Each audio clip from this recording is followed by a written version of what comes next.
Hello, Wally Lamb here. In 1997 and 1998, I took back-to-back rides on a thrilling roller coaster called Oprah's Book Club.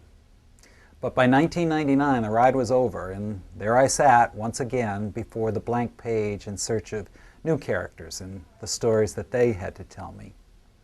And it did not go well at first. An entire year's worth of promising beginnings turned out to be only false starts.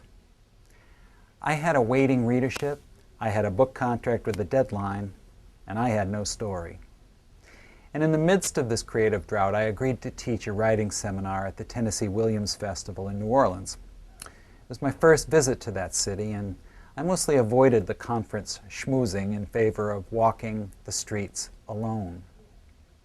My wandering led me inside St. Louis Cathedral on busy Jackson Square in the city's French Quarter.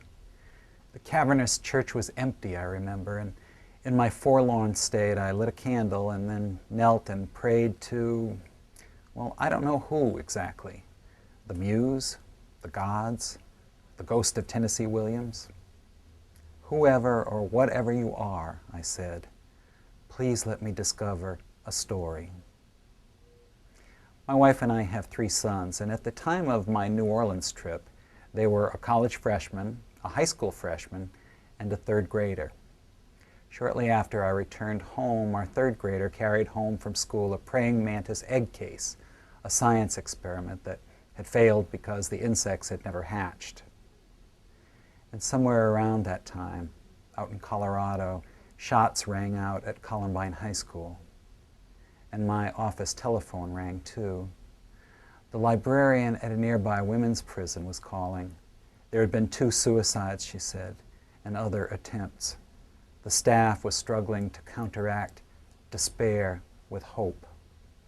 Would I come and speak to the women about the benefits of writing? Well, I hemmed and hawed and procrastinated and finally agreed. And then that dormant egg case exploded with hundreds of eyelash-sized praying mantises. Despair and hope. Hope and despair. That summer I went off to Vermont on a writing retreat.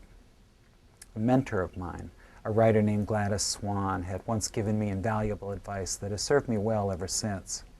If I wanted to write fiction, Gladys advised, I should study the stories that have lasted the longest and then craft my own versions of these ancient myths.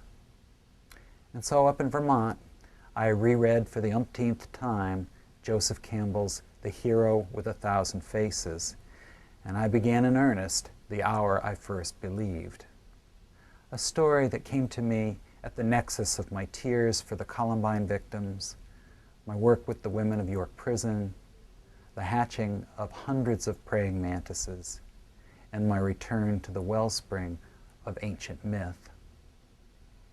It's hard for me to say what The Hour I First Believed is about because it's about many things. It's the story of an alienated man's quest for human connection. It's a meditation on faith, a fugue about the ravages of war. It's a novel that investigates the way in which chaos and our DNA both chart the course of our lives and the ways in which our ancestors are whispering to us. The story interfaces fiction with non-fictional tragedies ranging from Columbine to Katrina to the Civil War.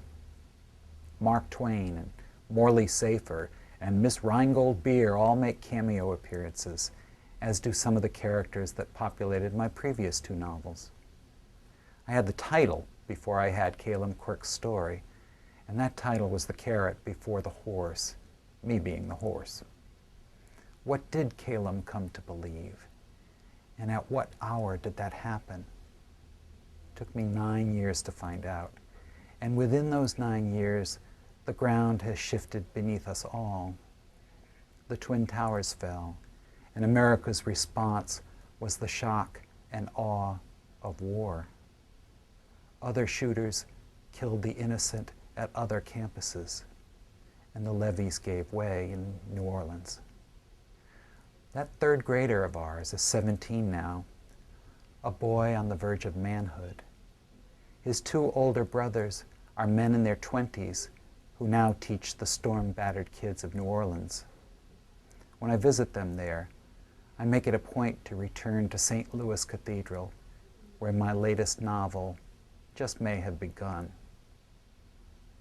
The juggling act between hope and despair, the dance of hunger that can turn into the dance of love. That's what The Hour I First Believed is about. I hope you enjoy my story.